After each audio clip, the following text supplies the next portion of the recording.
الحمدللہ وکفا وسلام علی عبادہ الذین اصطفیٰ اما بعد فاعوذ باللہ من الشیطان الرجیم بسم اللہ الرحمن الرحیم یا حی یا قیوم ایاک نعبد و ایاک نستعین برحمتک استغیث اللہم صلی علی سیدنا محمد وعلی آل سیدنا محمد وبارک وسلم۔ میرے پیارے دوستو، السلام علیکم ورحمۃ اللہ وبرکاتہ۔ میں حکیم امتیاز دانش، آپ دیکھ رہے ہیں حکمت امتیاز یوٹیوب چینل۔ میرے پیارے دوستو، آج ہم جس بیماری کے بارے میں بات کر رہے ہیں وہ ہے نگلنے میں دشواری ہونا، یعنی کھانا کھاتے وقت گلے میں درد ہونا، تکلیف ہونا اور گلے میں جلن ہونا۔ یہ تمام امراض جو ہیں یہ اس مزاج میں پیدا ہوتے ہیں۔ دراصل یہ ایک عضلاتی اعصابی تحریک کا مرض ہے۔ اس میں جو ہے تیزابیت بہت زیادہ پیدا ہو جاتی ہے مریض میں، اور سوداویت بہت زیادہ بڑھ جاتی ہے۔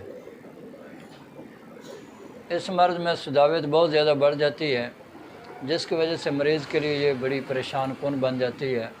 جب بھی وہ کھانا کھانے لگتا ہے تو اس کے گلے میں بہت زیادہ تکلیف ہوتی ہے، جلن ہوتی ہے۔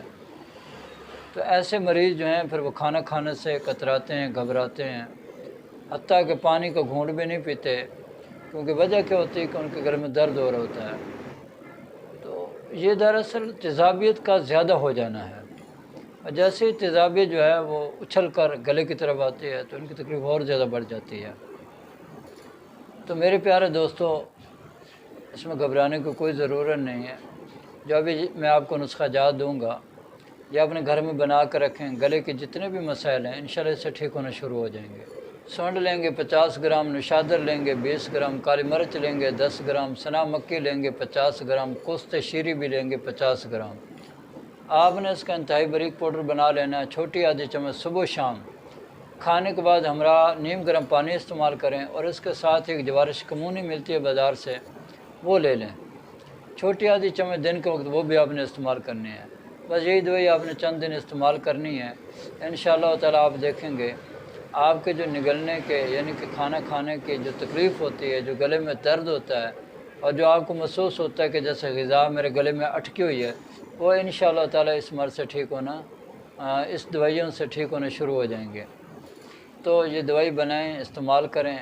مجھے اور پوری دنیا کے تمام مسلمانوں کو اپنی دعاؤں میں یاد رکھیں کہ اللہ تعالیٰ مجھے اور آپ کو اور پوری دنیا کے تمام مسلمانوں کو خوشحالی والی، خوشیاں بری، سعادتوں بری زندگی نصیب کرے۔